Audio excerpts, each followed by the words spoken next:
Yeah. So let's jump into it before we fuck around all night. What is up? We are back. We are fucking back again. Welcome in. This is a hot Sunday night everywhere around this country, up north, down south, wherever you might be lingering. As always, folks, listen to the man up front. He says this is the only commercial free Ohio State football podcast. He's right. He's fucking right. So please subscribe, find the video. The YouTube channel is exploding. I don't know if you guys know this yet, but hit us up on all the social media channels. Not the crazy ones. I don't do the crazy ones. Just like the regular, boring ones. So Twitter, Instagram, Facebook. Let's keep it simple. I don't have time for all that other shit. I'm not TikToking my way. I'm not TikToking my way through the day. Also, huge note I want to point out: Daily Buckeye Blitz. This is in podcast and YouTube form. You got to check it out. Also on Facebook. This is my daily 5-minute podcast. It's 5 minutes. You could take a shit and probably still be shitting by the time you're done listening to my podcast. So it's one topic. I just go. I've been working on taglines. I got Jeff and Shawn here as usual. Guys, what do you think of this tagline? Take your shits and listen to the Blitz. How's that sound? I'm Catchy. not in love with it. No? We're just spitballing here, right? Oh, yeah, it's just, Yeah. Oh, but say, put it out, write it down in the corner. Say it. Right. We're workshopping. So, So. there's no bad ideas. So that's my first one. You guys send me your ideas. So the Blitz is everywhere. YouTube, you can actually see me on the mic, rocking the mic. I change my shirt every day, so I'm not a scumbag. Also, hit the supply store, thebuckeyecast.com. Hey, let's talk some bourbon quickly. Jeff, you got a bourbon in your glass? What are you doing over there? Yeah, it's a struggle right now, bro. I'm still almost done with that bottle of Rabbit Hole, which hopefully I can get out there to grab another glass of that here shortly. But as you can, we got visitors in the house, and there's several people in between me and that bottle. So You got kids on their phones. You can just text them and tell them to bring you something. yeah, that might be an option. Kids stay on their phones. That's about it. I usually open up a bottle and I just sip on that bottle or drink that bottle till it's gone. So I'm just working on this Rabbit Hole, and I'll probably buy another one for stock, but usually one bourbon at a time till it's gone. Then I go buy try to find something else, something new. Yeah. Henry, you teed up anything new? I was out last night with some old friends, and I've got it here, but it was on the I haven't opened mine at home yet. So I got into that Weller Antique, that 107. Yeah, I got that. Yeah. Oh, that's good shit. Okay. I got the Weller Full Proof too. It's 114 proof. It's a blue label. Yeah. I want to check that out if you really want to burn your face off. I'm actually, I know we talked about the Weller Special Reserve a lot. That's kind of my daily go-to between that and Buffalo. But I have the Weller 12. It's really hard to find, at least, in a store. I got to buy it online nowadays if I want it. But the Weller 12 is my favorite of the Wellers. I put it over Buffalo. I put it over all the other Wellers. Just my opinion. But I am sipping on a little shot of, it's half gone, shot of Four Roses. We've been apart for a long time, so we're coming back together. The single barrel, not the small batch. So it's like a $40 bottle, but so keep a lookout for that if you like it. It's pretty fucking smooth. So coming up this week on the daily, or not the daily, but the podcast feed, we got press conferences from Coach Day on Monday and Coach Jim Knowles. And then Tuesday we got Tim Walton and the corners, and Perry Eliano and the safeties. Wednesday we finish up with Coach. What? Sorry. Douchebag says what? What? Wednesday we finish up with Coach Hartline and the wide receivers, and then also Parker Fleming and the special teamers. So that is the end of the player and coach interviews before the season starts and they get into game week. So don't expect a lot of content that next week before the Notre Dame game. But you will have all those interviews here, YouTube and all the social media platforms. Guys, I want to get your quick takes. I don't want to spend a lot of time on the Big Ten TV deal. As everybody knows on this show, we like to keep it on the field. We don't really talk about high-level executive, silly shit. But Jeff, what do you think about this 7-year deal worth $8 billion, kind of backloaded deal following the NFL television model in basically owning Saturdays? Jeff, what do you think about this deal? I like the NFL approach to it. Being on network television with also their some streaming options. I don't think it's going to affect the top of that conference as much as far as being. I think for basketball it's down. I think basketball is gonna get hurt by not being on ESPN. That inventory on ESPN they need, but I do like it for the football programs. And I believe I obviously didn't read through all the details, but is there some kind of provision in there for if we expand, it gets whatever the pieces per team now, it increases. We're not going to be cutting the same pie, right? Pie's going to get bigger, right? So I think it's ideal. We needed to do it. I kind of like the fact that we can be on Fox, CBS, or NBC. Yeah, Shawn, what do you think? Big noon on Fox, CBS at 3:30. Oh, and we get to keep the music. That was huge to me. NBC in prime time. So your Saturday is basically your all day long, noon to 11, 12 p.m. or 11 p.m. all college football. Well, I mean, I can get into that, but I mean, frankly, it doesn't change anything for me. I was watching all those games from noon to, I mean, where there's a will, there's a way. I think it's and now there's a peacock in the way. There's big money in it, right? And that peacock's probably going to end up being the thing that helps get Notre Dame in at some point, hopefully. It's going to be good for the conference. It's going to be a ton of money. And I think it will probably dominate over even the SEC, even though they've got those big names. I think all the markets that we're in, it's big time.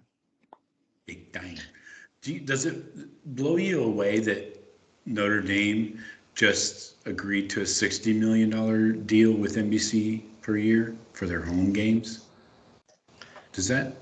I think they're basically giving up $40 million a year. I think to have their independence, because they're still getting catered to. All these conferences will still agree to pay them or play them, schedule games and everything. Even the Big Ten, who I have my own opinion on what they should have done. But so they're losing $40 million, but they still have their guys. You're looking at the short term. That's the play. It's the their NBC status. Their status to say we can still be independent. And you know what? And the NBC is going to promote the Big Ten. They're going to promote Notre Dame. I mean, Notre Dame's.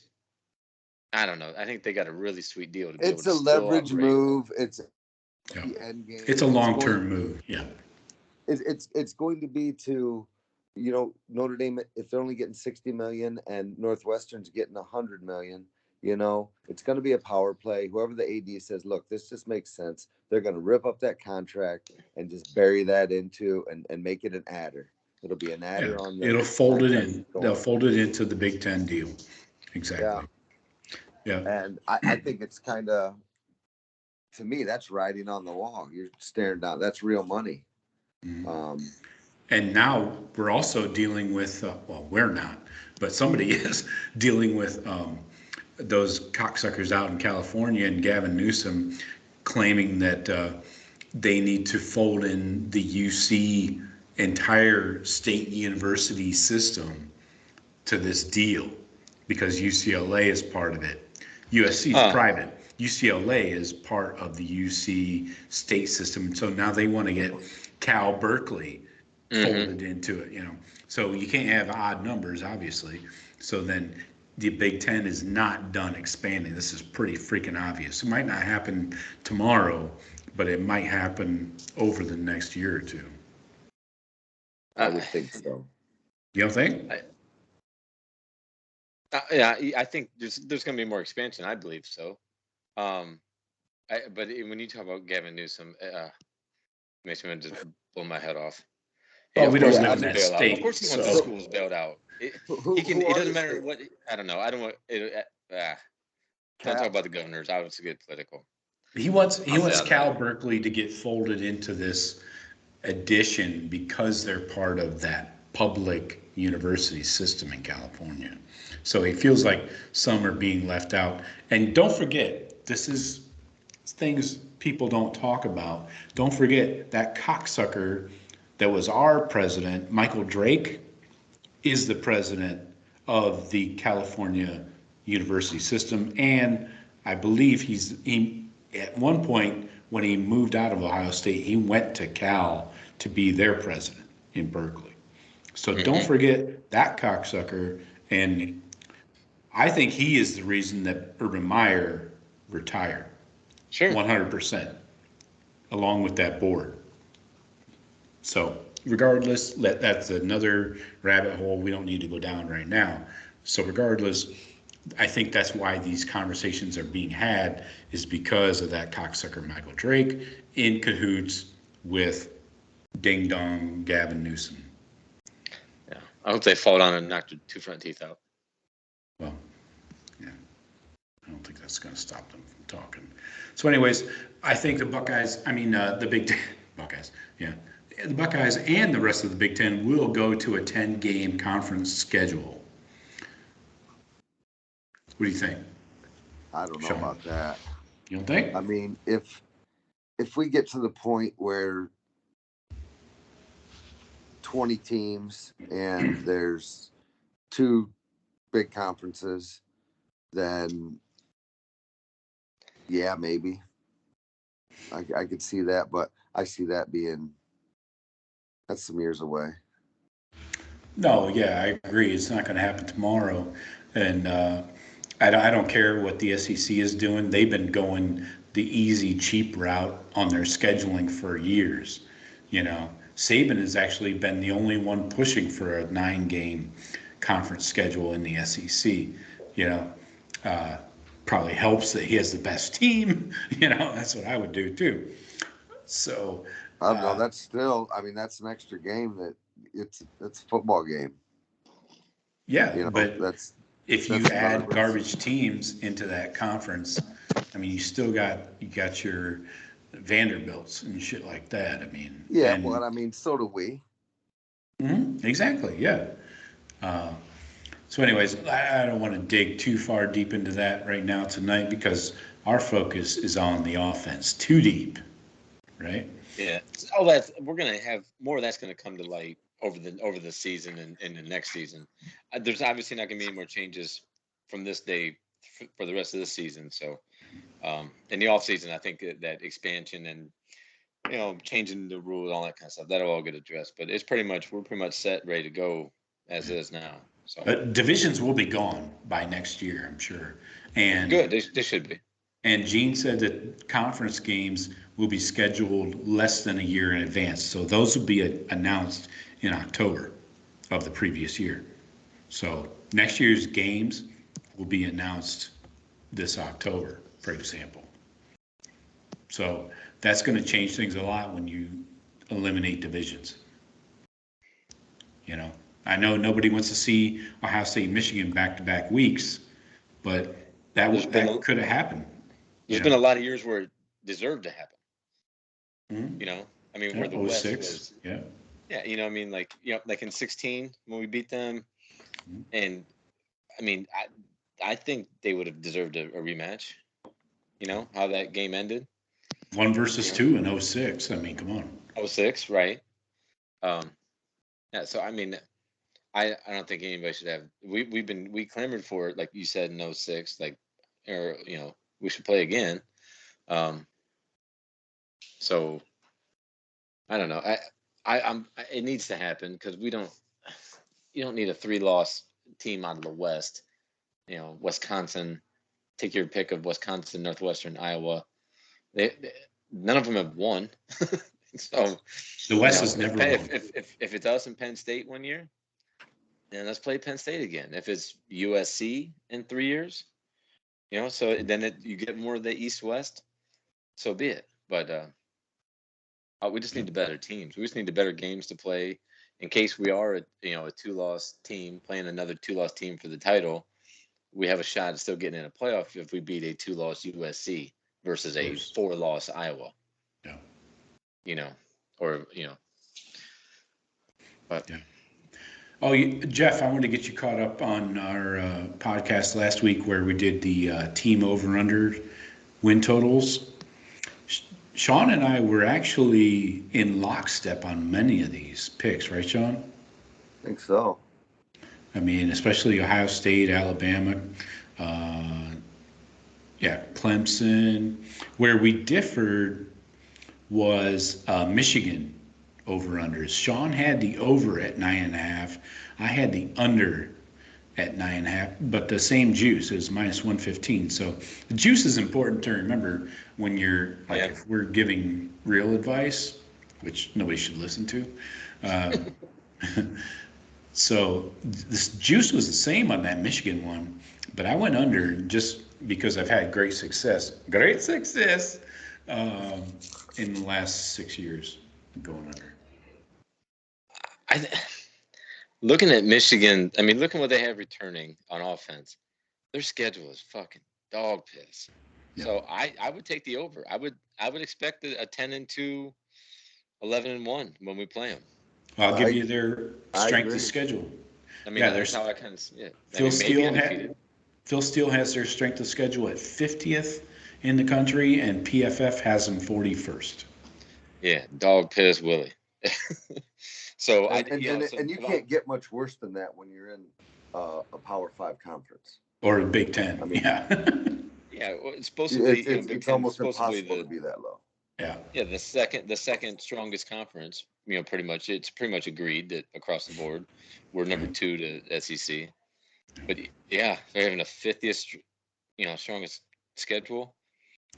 Their offense is coming. I mean, they have a lot coming back on offense. What could be the undoing though is if Harbaugh fucks up that quarterback competition, and like what we did in 15, where nobody knew who was going to start, and it's like play to play, game to game. I don't think that's good for anybody involved. That's never a recipe for winning. And I mean, we had so much talent in 15, we didn't see it until it happened, in Michigan State. But I think I could see them dropping a couple games because of that, maybe, or it could just go off the rails and Harbaugh just completely shits the bed. But I don't know. I think I would still take the over on the wins. Oh, the one I think we differed on Georgia, Shawn. I had the under at 10.5. You took the over. The juice was minus 215 on the over, and the under was plus 175. Schedule. So they're expecting Vegas thinks they'll go under. No, Vegas says they're going over. So they're winning 11 plus. Yeah, okay. Yeah. That's a tough one. Georgia's got dudes. Georgia's got a bunch of dudes. They lost a bunch of So, dudes, though. so they're saying They did, but Georgia's they've only been loss would be to recruiting Bama as, in the title game. as good as anybody the last 3-4 years. Right. I don't know who Georgia plays in the West. I know they don't play Bama. It's pretty light. I feel like that's why I Yeah. went with it. Yeah. I understand that. I mean, We if they did. get, We if they, did. I'm sorry, just going to go through these quickly. Michigan State. We both had over 7.5 wins, Yeah. but they Yeah. have 26th and the 19th toughest schedule in the country. But the juice is minus 130 over. Under is even money. We both went over. Even looking at this schedule, I mean, you got I would your see them at losses. 8 or 9. Yeah. Your losses are Ohio State, Wisconsin, and then either Michigan or Penn State, or both even.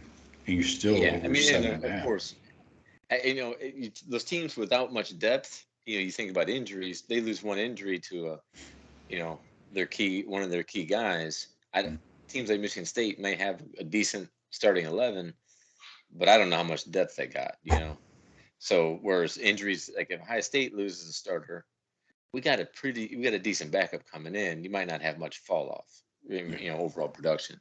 Some of those other schools, though, I mean, let alone that, not even including the quarterback, but I don't remember Michigan State as having a whole bunch offensively returning.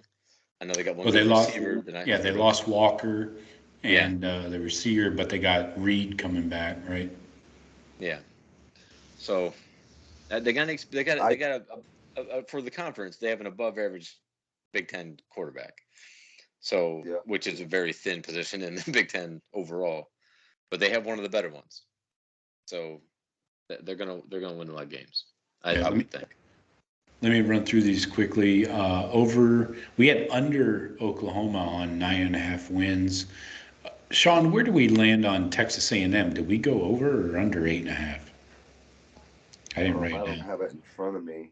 Probably I under. have to- Yeah, 'cause I mean they don't have an easy schedule, do they? No, not at all. They're 11th and 10th Yeah. strength of schedule. Texas, we went under 8.5. They got a tough schedule. Yeah. Obviously, week 2 is at Alabama, so that's an auto loss. Notre Dame, we went under 8.5, but that was plus money. We're getting some juice there. And we split on Penn State at 8.5. They have the 20th and 24th ranked schedule.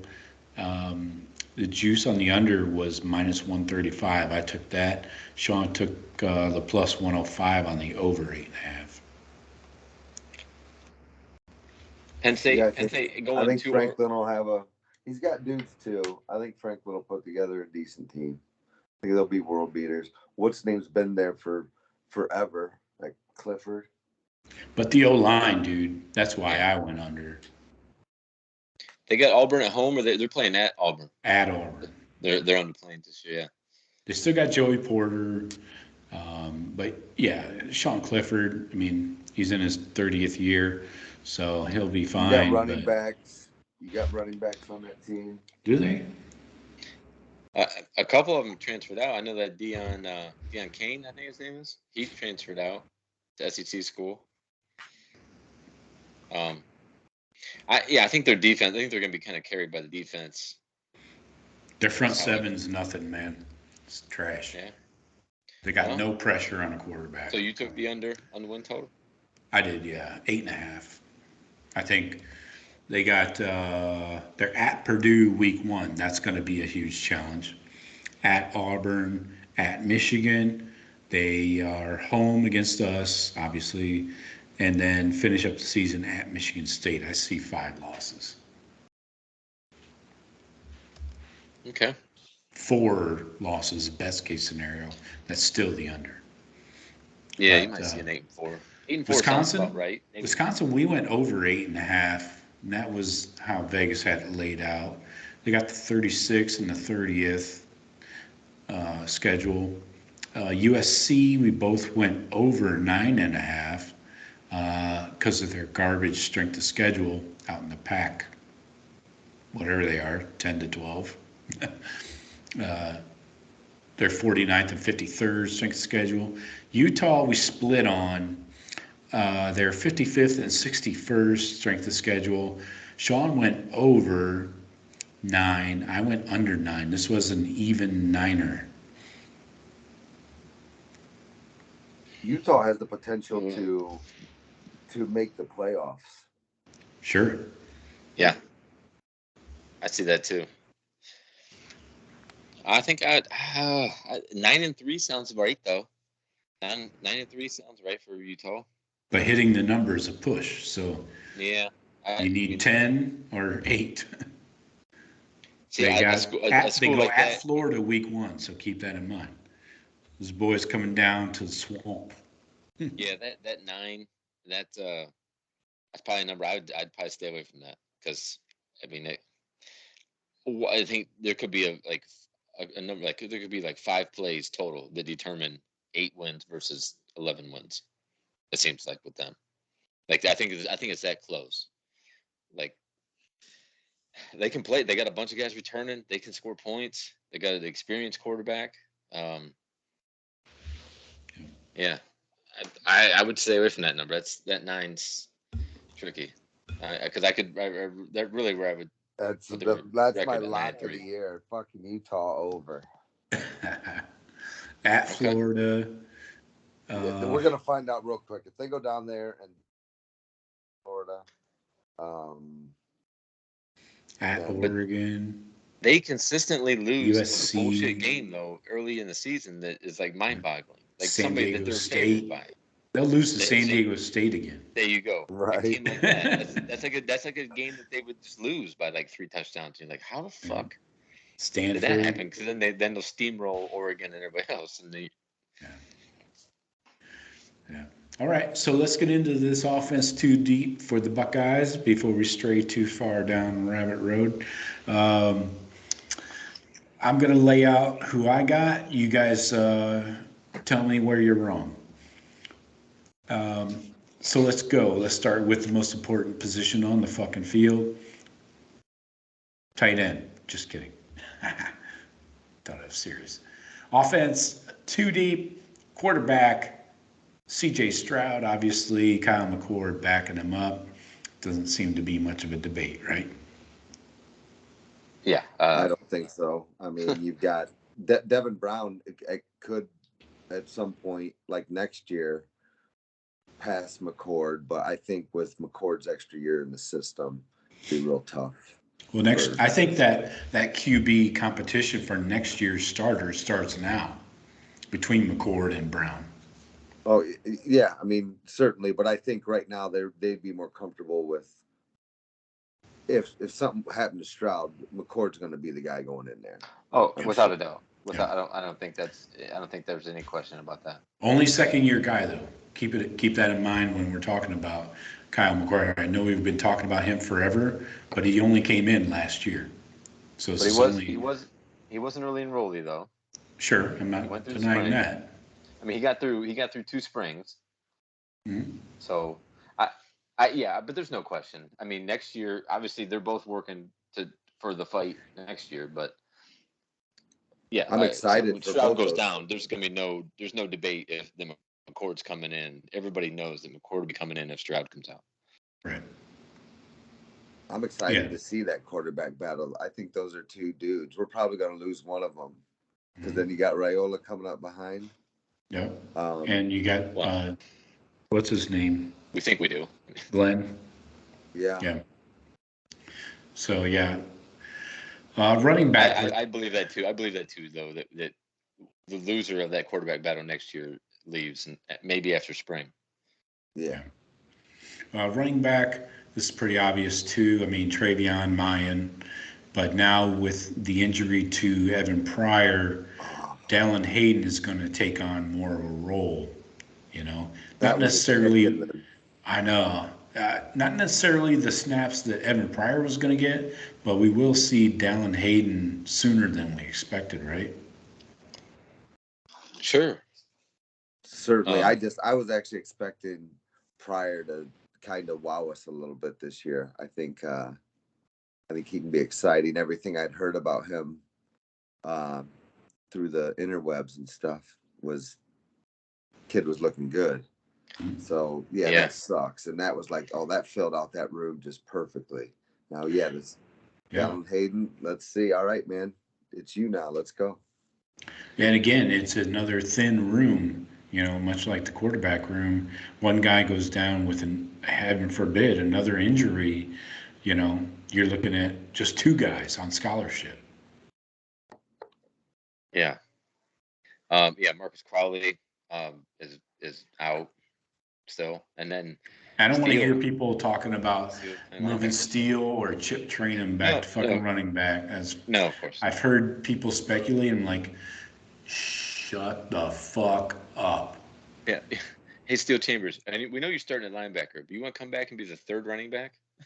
He'd be like, no, I'm good here. No, yeah, I think maybe Ryan Day's kind of, hopefully they kind of looked at that as a lesson learned as far as, all right, these guys are all where they're going to be. We're not going to be doing that unless it's out of major necessity. Travion goes down with an injury or something like that, where you're down to Mayan and a true freshman. They're going to look to find somebody to do something, maybe move a receiver. I don't know. You'd have to do something there. Xavier Johnson, the former walk-on, actually was in the running back room for a couple seasons. So that's what he would be the one to move back. Steele Chambers was in the running back room for a couple. Yeah, I'm well aware, Shawn. Thank you. Doesn't make it a good idea. I don't know. If you're looking for depth, you don't go to the starting outside linebacker. So yeah, I think we're fine until somebody goes down, and of those three guys. Receiver, this is what I got. I got Fleming starting at the Z, Emeka Egbuka behind him, Jaden Ballard working in there too. Then we got freshmen like Grays and Burton. At the X, I got Marvin Harrison and Cam Babb. At the slot, I'm going JSN and Xavier Johnson. Of course, there are freshmen that could work in there into the two. What do you guys think? Sounds right. I think I would have, like, going into this season, I would have given Egbuka the start over Fleming, but it seems like Fleming, he made that Iron Man thing. I think he, because Egbuka to me is a freaking stud too. I think he's going to get a lot of snaps. Yeah. He'll be the number 4 guy to me. And that's the question: how many do they rotate? Is it 4, 5, whatever, right. 3? So yeah, I think that's a big deal. Cam Babb unfortunately got dinged up again. Nothing serious, but he's going to be out for a few weeks. He's not going to. A few weeks. I didn't hear the word. I didn't hear the. Yeah, they didn't say exactly what it was, but nothing like ACL like. But that guy, I'm really rooting for him.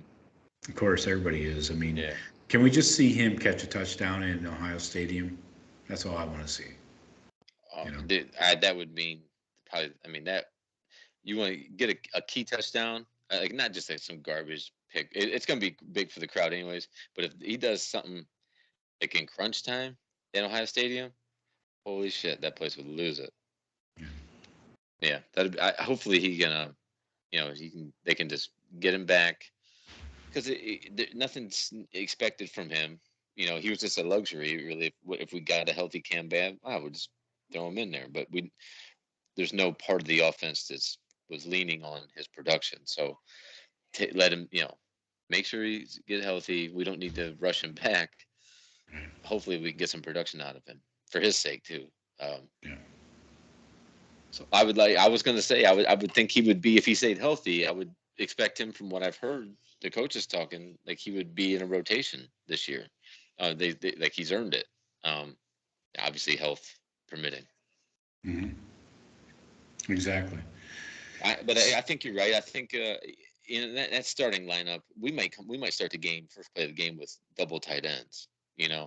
So what 3 receivers started the year? Well, if we come out in a 3 receiver set, but it's likely we might not. Yeah. You know, but yeah, I think Fleming and Ibuka.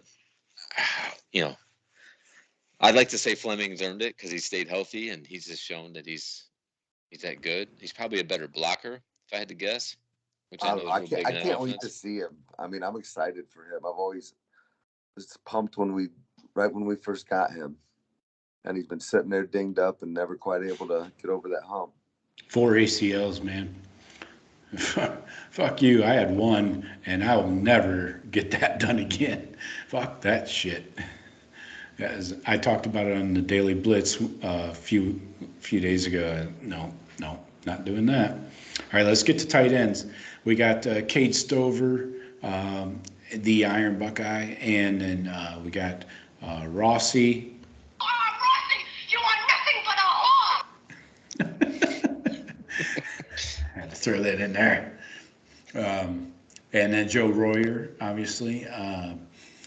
So what do you guys think? I mean, Rossi kind of is an H back in the old school sense. He's more of a blocking fullback type that lines up, behind the line. Stover obviously is wanting to put his face mask through anybody and everybody, but also has hands. He was a good high school basketball player. So, what do you guys think on who do you go with, or does it depend on the call? The offensive play. Go ahead, Shawn. I mean, I think Stover's going to be your first guy out there. The Iron Buckeye, putting in that work. I think he's a leader probably in that room. But those other guys are going to see plenty of time. I think. I'm just curious: is Gee Scott ever going to get on the field? Do they got special packages for a little tight end that can run fast? I think they would have to run him at a flexed out position. He's up to 240, so he's putting on the weight easily, but he's not going to get up to 260. Like, he's not going to be 250, 260, I don't think. And he's got the hands. He's not a sledgehammer kind of guy like a Rossi. So I think you got to flex him out like Florida used to do with their tight end. Pitts. Yeah, exactly. So yeah, and that dude's dominating the NFL right now too. I mean, yeah. he's a proven stud in the NFL. At that, it's just a large receiver, pretty much. I mean, it would be hard. It's hard to even rule them as tight ends. But I think you have tight ends that fit different roles. Like your Gee Scotts, your Broyers, more like your pass catching, your Stovers, your best overall, and then you have Rossi, your more fullback. So I think we see a lot of doubles. I think a lot of 12 personnel. Single back, 2 tight ends. It was effective for us with Fields, and so I think you see a lot of that. Now, granted, you don't want to take your receivers are great. You don't want to keep them off the field, but when it's time to run the ball, I think we can load up. We can go Stover, Rossi, and maybe we do run a lot of 12 personnel, so it's a matter of if your 2 best blockers need to be in there, but you also don't want to kind of signify to the defense that we're running the ball this time, so we're putting in Rossi. True. You want to kind of keep it, consistent. I wouldn't mind seeing formations with maybe like Rossi as a single back, some looks, with your running 3 wide with Stover in the game, whereas they're probably not going to run it, but now you have Rossi in the backfield as your 5th block. You send out Stover and 3 receivers, just to. Yeah, you're right. It's going to be. It's probably in the scouting reports that when Rossi's in the game, follow the fullback. Exactly. That's the old high school rule. But read your keys. Yeah, and Ryan Day's going. They're accounting for all that stuff. So I mean, we have faith in our coaching staff to not just make it.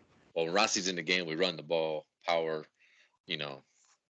But you got to have willing and good blockers. Otherwise, other than Rossi, right? I mean, Cade, not a question. But if you got Royer in the game, that's where things could be kind of tipped off, in my opinion. Yeah, and we don't get a lot of the updates on one-on-one blocking the tight ends today. Scott and Royer really struggled, but Stover and Rossi were taking on their linebackers. We don't get those updates, so we don't really know what kind of strides those guys have made in the run game or the blocking. Joe Royer. Last we heard about Joe Royer he came in at 220 or something like that. Yeah. And he didn't. I barely saw the field last year. Yeah. He looked good in spring, but and I've heard a lot of coaches talking about him. So we would just assume that he's making the strides in the blocking game, but he won't see the field if he hasn't. He's probably third. I don't know who's behind Rossi as far as third and fourth. But if they're not controlling their blocks, they're not going to see the field. You got Sam Hart came in last year, redshirted, and you got Bennett Christian this year. Right. I mean, we're not getting into the fifth tight end of the list.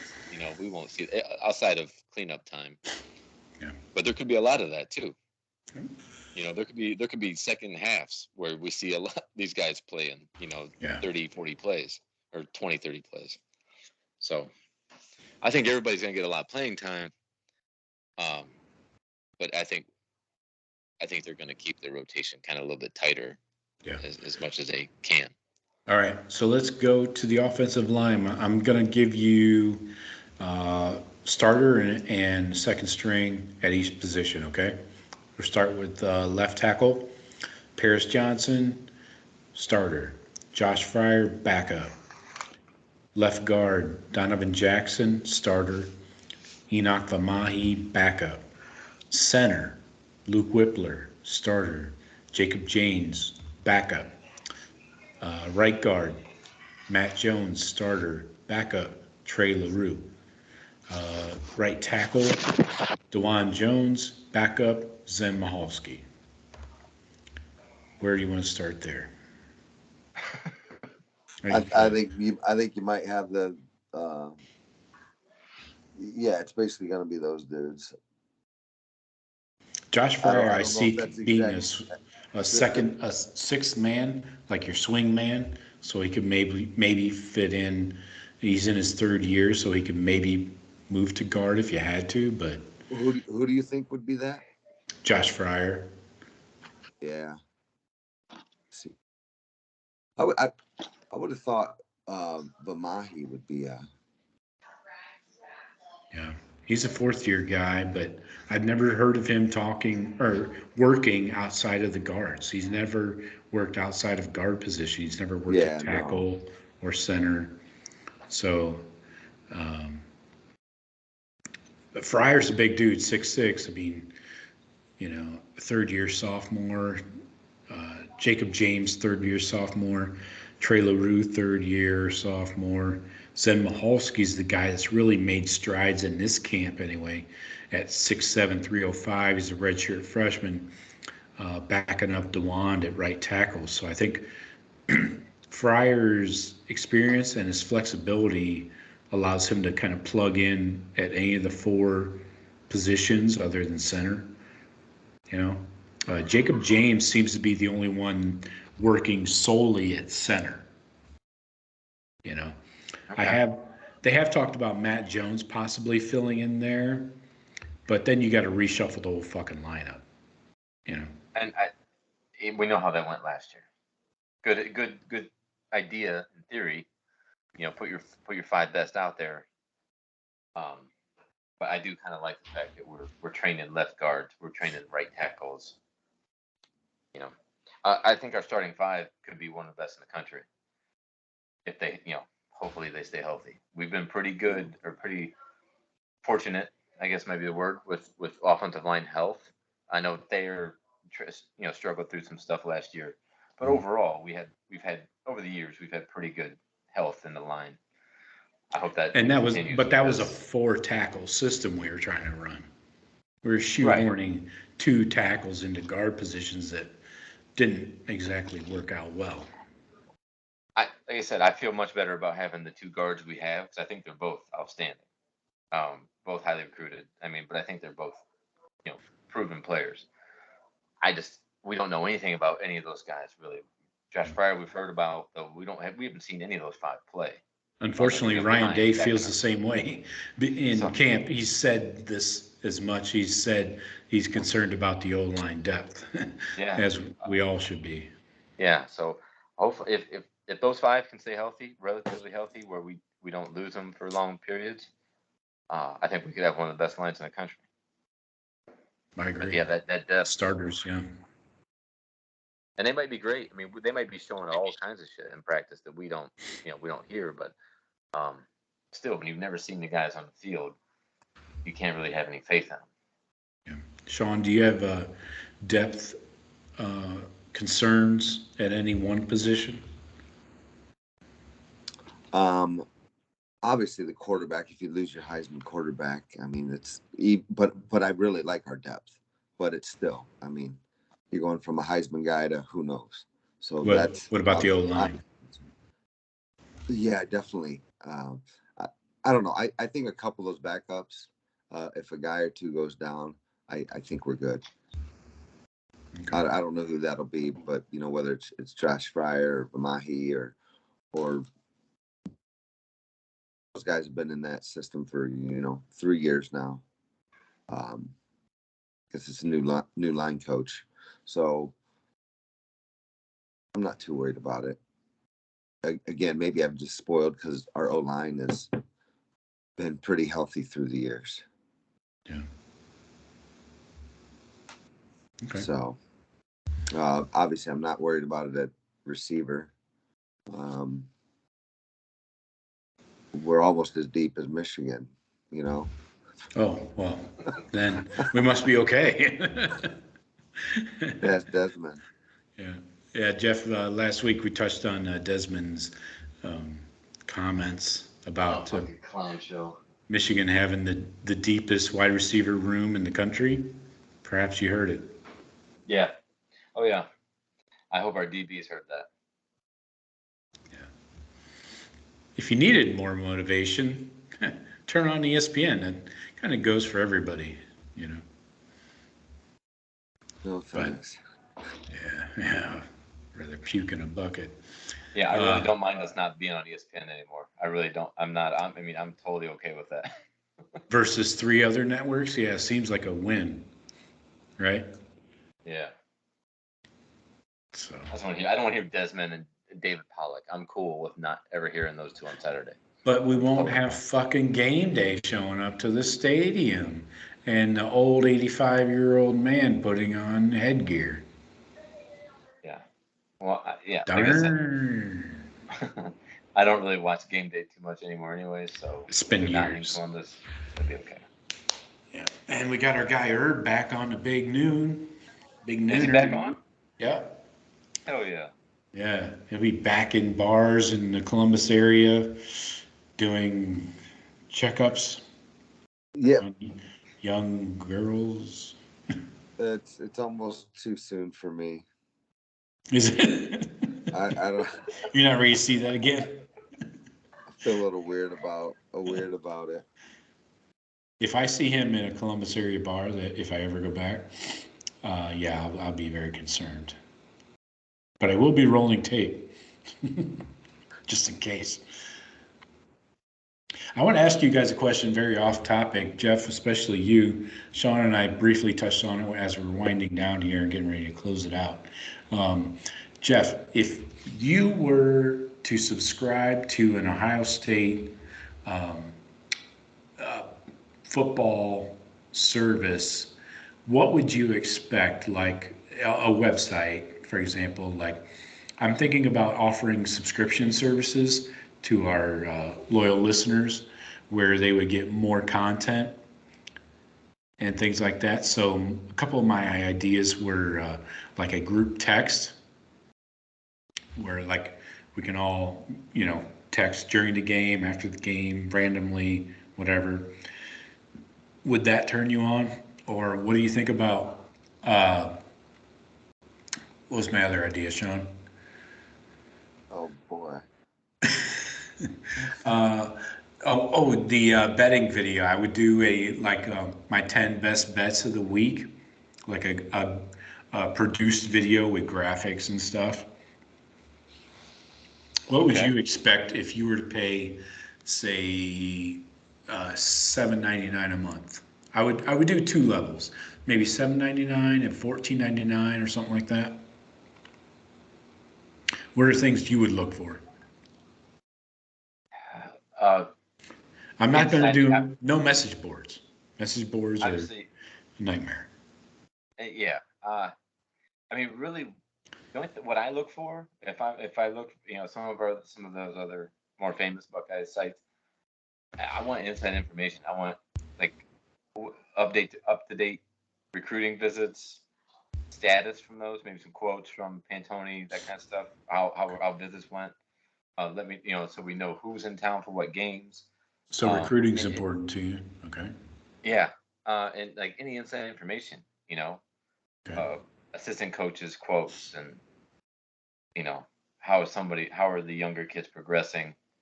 Because everybody knows the starters, and that's you get the starters, updates, but like more in depth of Well, nobody you know, talks to what's- the coaches other than the press conferences and interviews. So that's not really going to happen. But yeah, what about, are you looking, so like the point is to build like the Buckeye Cast community, like people that are loyal listeners that have listened for all 7 years, and even the new people that want to jump in and have a conversation. That's why I think the group texting thing would be cool. It's not like we're talking about 1,000 people here. So yeah, that was a place I was landing. Plus, I think people are super into gambling and they want good advice. And I have advice. I have I'll advice. say, are you willing to put all that out there? I've made money, not necessarily in gambling, but yeah. So Definitely the I'm gambling. just trying to get. I'm putting feelers out there to get like ideas of what would be expected. I mean, there are tons of other subscription sites like, you know, we don't need to get into Buckeye Scoop. That's why I'm not doing a message board, because it'll turn Right. into a Buckeye Scoop bashing fest, and that's not helping me. So I'm trying to supply the people with things they want, and I'm just taking a survey basically. It all comes down to useful information, man. I mean, whether it's Yeah, useful about recruiting, useful information about what they might be wanting to bet. They got a couple $100 they wanted to lay down this weekend. Well, if I'm listening to somebody talk about what recruits are in town, and then he can also tell me some lines, then it's like, well, I can go one place and get both. Right. But I say recruiting, gambling are Mhm. two major. Gambling on recruiting. Okay. Two big But- gambles. Okay. You think, Shawn, what do you think about video versus audio content? What do you prefer? I don't necessarily have a preference on that. I go You're a back big and YouTube forth. guy, right? Yeah, but I'm getting more into podcasts without videos and stuff. But I am when I'm going to look for stuff, yeah, I'm going to YouTube usually. Yeah, because it's easier to find. Definitely. I Yeah. plow through YouTube daily. Okay. All right. So it sounds to me like video would be a better option for people to find what they're looking for, right? Yeah. Okay. All right.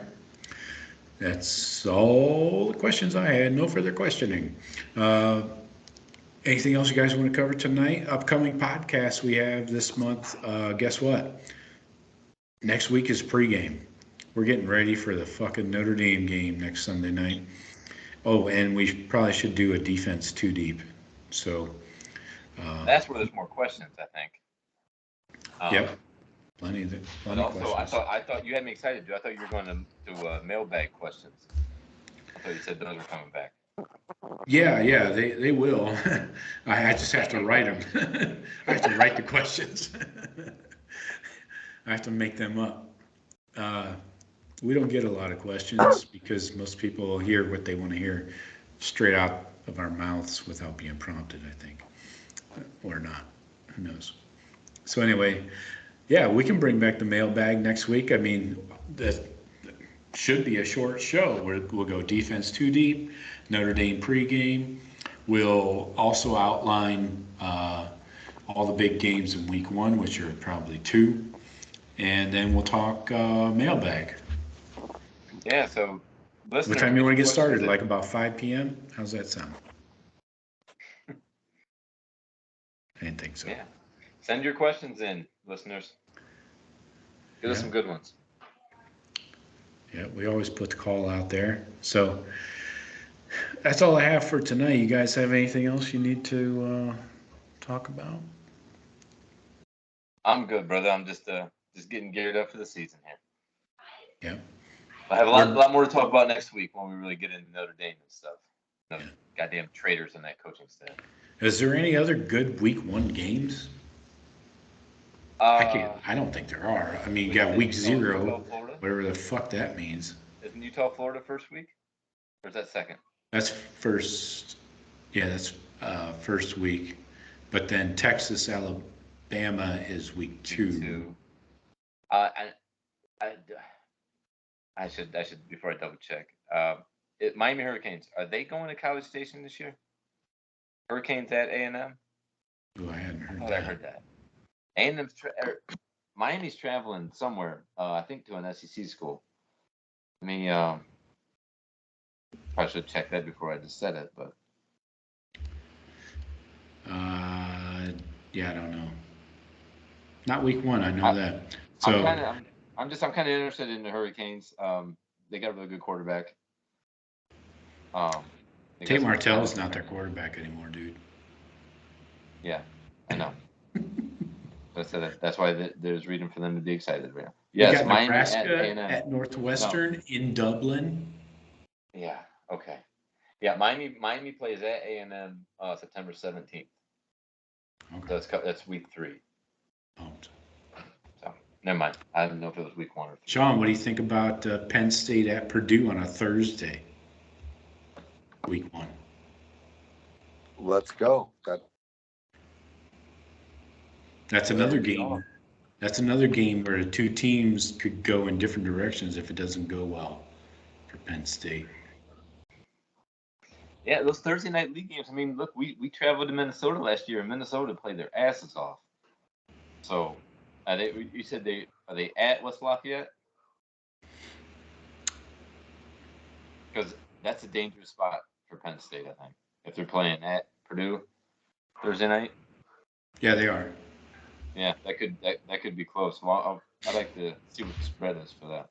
Yeah, you got Oregon at Georgia that Saturday. Oh yes. Week 1, 3:30. Yeah, Oregon's gonna get smoked, I think. Probably. Well, we'll find out about both those teams early on. Well, that's Georgia's defensive coordinator from last year. Yeah. So he's going to try to turn that program into Georgia, with the same style that Kirby Smart has. Obviously, I don't think he has it yet, but he's got a defense to play with right now, though. Those linebackers, I don't know what they have. He's got those linebackers. I don't know what Oregon has offensively coming back. No Verdell, quarterback. They got Bo Nix. They got Bo Nix from right. That doesn't mean it's good.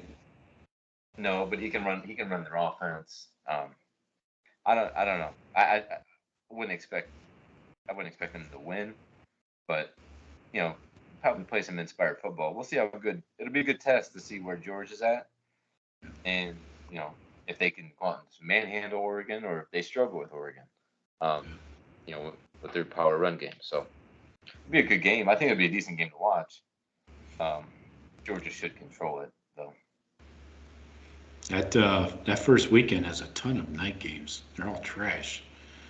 Alabama brings in Utah State to Tuscaloosa, and then there's a bunch of SMU, North Texas, Stanford, Colgate. Ugh. Yeah, Notre Dame, Ohio State's gonna get all of the run. Kent State goes to Washington. Anyway, all right, boys. We'll get y'all geared up next week for the week 1 slate. All 2 of the good games, and we'll hit you up on the 2 deep for the defense. Probably a lot of moving pieces there, so we'll cram hold all that into your ear holes, and we'll talk to you next week. As always, hit the site, hit the social media, look for the Daily Blitz, as always, daily, and 7 days a week. Bitch never closes. Jeff and Shawn, appreciate you. No problem, brother. And we will talk to you next week. All right. Good looks. Eat it.